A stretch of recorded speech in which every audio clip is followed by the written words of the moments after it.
സ്കൂളിൽ ഉച്ചയ്ക്ക് ഞാൻ പച്ചവെള്ളമാണ് കുടിക്കുന്നതെന്ന് മനസ്സിലാക്കി എന്റെ മുന്നിലേക്ക് ചോറ്റുപാത്രം നീട്ടിത്തന്ന എന്റെ ബാലൻ. അവന്റെ അച്ഛൻ കാണാതെ മോഷ്ടിച്ചെടുത്ത പണം കൊണ്ട് സിനിമാ ടാക്കീസിൽ ബെഞ്ചിലിരുന്ന് ഞങ്ങൾ സിനിമകൾ കണ്ടു, കടലമുട്ടായി വാങ്ങിത്തുന്നു.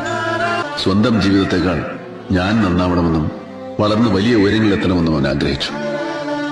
അവന്റെ അച്ഛൻ ഊണ് കഴിക്കാൻ പോകുന്ന തക്കം നോക്കി അവൻ എനിക്ക് മുടി വെട്ടിത്തരും.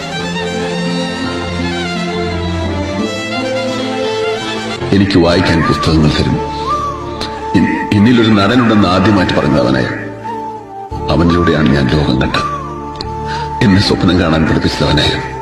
ഒടുവിൽ സിനിമ പഠിക്കാൻ മദ്രാസിലേക്ക് പോകുമ്പോൾ കാതിലെ കടുക്കൻ വിട്ട കാശുമായി അവൻ എന്റെ അടുത്തേക്ക് വന്നു.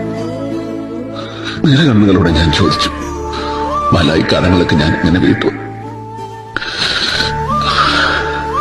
അപ്പൊ അവൻ പറഞ്ഞു, എനിക്കൊന്നും തിരിച്ചു വേണ്ട. നാളെ ഒരു സഹായം ആവശ്യപ്പെട്ട് ഇതുപോലെ ഒരാൾ നിന്നെ തേടി വരും. നിനക്കത് ചെയ്യാൻ കഴിയുമെങ്കിൽ അപ്പോൾ മാത്രം എന്നെ ഓർത്താൽ മതിയോ.